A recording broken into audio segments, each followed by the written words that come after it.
श्री स्वामी समर्थ. आजच्या नवीन व्हिडिओमध्ये आणि श्री स्वामी समर्थ या यूट्यूब चॅनलमध्ये तुमच्या सर्वांचे सहर्ष स्वागत आहे. अनंत कोटी ब्रह्मांड नायक राजाधिराज योगीराज जगाचे चालक मालक पालक श्री स्वामी समर्थ महाराज यांना त्रिवार वंदन करते. श्री स्वामी समर्थ महाराज तुमच्या सर्वांच्या चांगल्या इच्छा पूर्ण करो.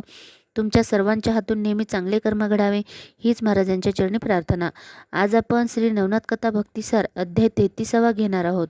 या अध्यायामध्ये गोरक्षनाथांनी माणिकाकडे अन्नदीक्षा व पाणी मागितले ते आपण या अध्यायामध्ये पाहणार आहोत. श्री गणेशाय नमः, श्री सरस्वते नमः, श्री गुरुभौम नमः, श्री कुलदेवताय नमः, श्री नवनाथ सिद्धांना नमस्कार असो. श्री स्वामी समर्थ. गोरक्ष तीर्थयात्रेला निघाला. गोदावरीच्या तीरातीराने तो जात असता पुढे एक मजेदार प्रसंग घडला. एका शेतात माणिक नावाचा एक शेतकरी मुलगा त्याला भेटला.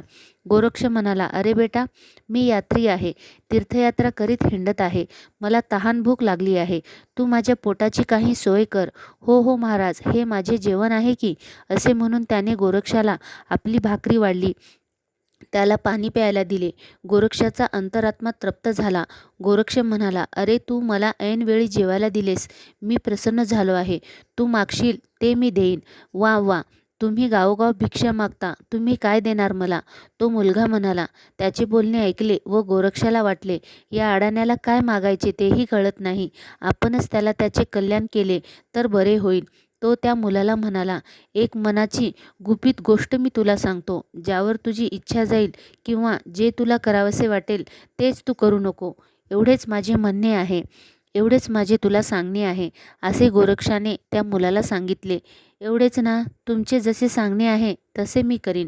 गोरक्षनाथ मग तिथून पुढे निघून गेले आणि त्याला दिलेले वचन माणिकाच्या डोक्यात जेव्हा खऱ्या अर्थाने शिरले तेव्हा त्याचा पूर्ण गोंधळ उडाला. आता आपण घरी जावे असे त्याच्या मनात आले. तोच त्याला आठवले की मनाला करावेसे वाटले ते करायचे नाही. तेव्हा तो डोक्यावर जे सामान घेतले होते ते तसेच घेऊन शेताच्या बांधावर उभा राहिला. हळूहळू कोणातरी विचार मनात येईनासा होऊन त्याची समाधी लागली. तो उभाच होता. त्याचे शरीर क्रश झाले. हरिचिंतनाशिवाय त्याला अन्य काहीच घडेना. गोरक्षनाथ तिथून निघून गेला. माणिक शेतकऱ्याची काय अवस्था होईल याची त्याला पूर्ण कल्पना होती. तो पुन्हा चौरंगी जेथे होता त्या गुहेजवळ बद्रिकाश्रमी गेला. गुहेवरील शिळा काढली. आत गेला. तेथे वारूळ दिसले. त्याने ते फोडून पाहिले. चौरंगीच्या देहात फक्त डोळे व कंठ यात प्राण होते. हातपाय मात्र तपोबळाने नवीन आले होते. मंत्राचा जप तेवढा सूक्ष्मपणे चालला होता. गोरक्षनाथाने त्याला सावध केले. कपादष्टीने पाहिले. त्यामुळे चौरंगीच्या शरीरात पुन्हा बळ आले.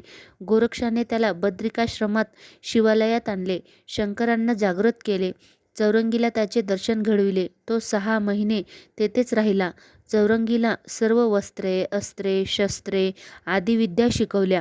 सर्व देवतांना बोलाविले. त्यांना तुष्ट केले. त्यांनी वरदाने मिळवली. मग चौरंगीला घेऊन गोरक्ष पुन्हा कौंडाण्यपुऱ्यास गेला. चौरंगीचे हातपाय ज्या शशांगर राजाने तोडले होते त्याच्यावर गोरक्ष रागावलेला होता. चौरंगीला त्याने त्या राजाचा सूड उगविण्यास सांगितले. चौरंगी म्हणाला, ठीक आहे. मग चौरंगीने भस्म हाती घेतले. वातास्त्राचा जप केला.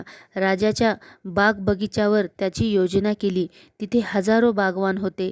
ते वाऱ्याने वर उडाले, गरागरा फिरू लागले. मग त्याने अस्त्र आवरून घेतले.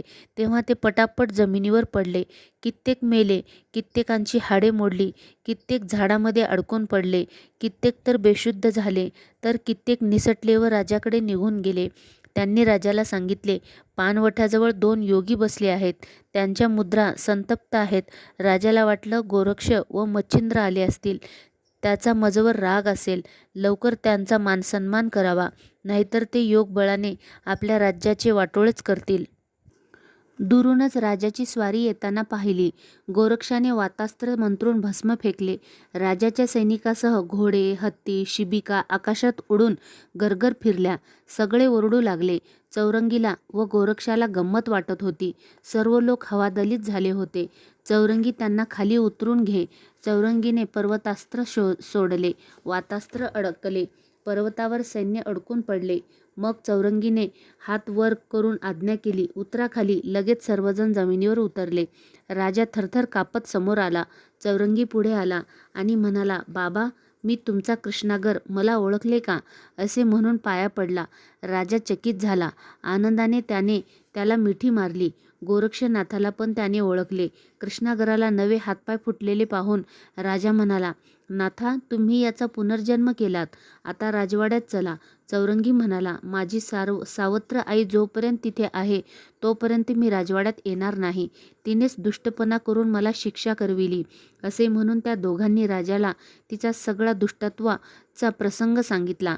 सारा काळकुट्ट कपटीपणा आपल्या दुसऱ्या पत्नीचाच आहे हे कळताच राजाला खूप संताप आला. राजाने भुजावतीला राज्य सोडून निघून जाण्यास सांगितले. दोघांनी राजाचा राग खूप शांत केला. चौरंगीसह गोरक्षनाथ तीर्थयात्रा करीत काशीला आले. पुजारींकडून मागील हकीकत कळताच घाईघाईने ते भुयारात उतरले. पुढे जाऊन पाहता तो काय, भुयार रिकामे. गोरक्षाला सर्व भयानक घटना सांगितली. मच्छिंद्राचे शरीर काही झाले तरी नष्ट होणारे नव्हे, ते सूक्ष्म रूपात कुठेतरी असेल, त्याचाच शोध करावा असे गोरक्षाला वाटले. त्यासाठी स्थूल देह सोडून सूक्ष्म देहाने शोध घ्यावा लागेल. तरी माझी स्थूल देह तू सांभाळ असे गोरक्षनाथ चौरंगीला म्हणाले. बरे, मी सांभाळतो. चौरंगी म्हणाला. पुजारिणीच्या देखतच गोरक्ष भुयारात शिरला. योगबलाने सूक्ष्म देहाच्या साह्याने त्याने सप्तलोक शोधण्यास आरंभ केला. सप्तदीपे, सप्तसागर शोधले, सप्तपाताळे शोधली, सर्व पर्वत शोधले. शेवटी तो कैलासावर गेला. तेथे त्याला वीरभद्र व इतर गण याच्या पहाऱ्यात मच्छिंद्राचा देह, अस्थि, मांस, केश, त्वचा इत्यादी कणकण एकत्र करून ठेवलेले आहेत असे दिसले.